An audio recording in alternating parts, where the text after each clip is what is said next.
réalise des installations qu'on nomme plutôt on crée plutôt ce qu'on nomme des situations qui s'emparent de lieux, qui travaillent ces lieux, leur contexte, leur temporalité et qui cherchent à introduire une fiction dans ces lieux, donc les faire redécouvrir différemment.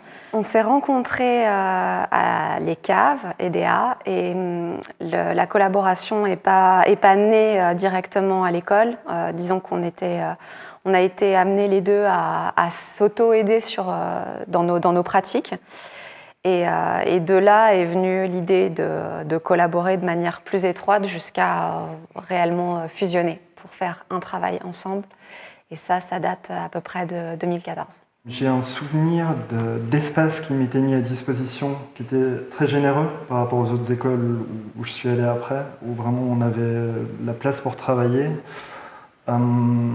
Les profs avaient beaucoup de temps, je pense que c'est toujours le cas, ou en tout cas quand je travaillais aussi à l'EDA, c'était aussi le cas.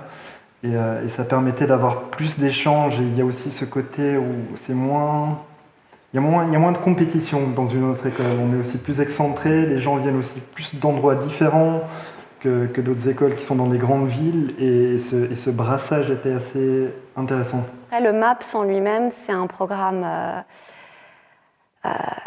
qui est assez international, même presque quasiment international. Je pense qu'il y avait peut-être une personne suisse qui était dans le programme au moment où j'ai fait. Donc c'était très intéressant de se retrouver propulsé dans un endroit quand même assez étroit, une petite géographie et avec finalement autant de personnes d'horizons différents et d'autres continents. Ça, c'est quelque chose que j'ai beaucoup apprécié. Quelque part aussi, de s'éloigner des grands centres permet aussi d'explorer dans la périphérie de manière, on va dire, plus généreuse. Je pense que c'est adapté à une personne justement qui cherche quelque chose de différent, parce qu'une école comme ça, il n'y en a pas beaucoup, je pense, qui sont comme ça excentrés. Il faut aussi avoir un intérêt, que ce soit, je sais pas, pour la géologie, pour la neige, pour les grands espaces, et aussi justement pour avoir cette idée de prendre le temps. Je pense qu'on a plus de temps ici, on est moins dans la course. Il me semble que peut-être qu'ici, on peut plus facilement se faire aussi sa chance à un certain point. En fait, c'est tout ça la différence ici, je pense. Si on a la maturité et qu'on a envie de faire quelque chose, on a tout le champ des possibles.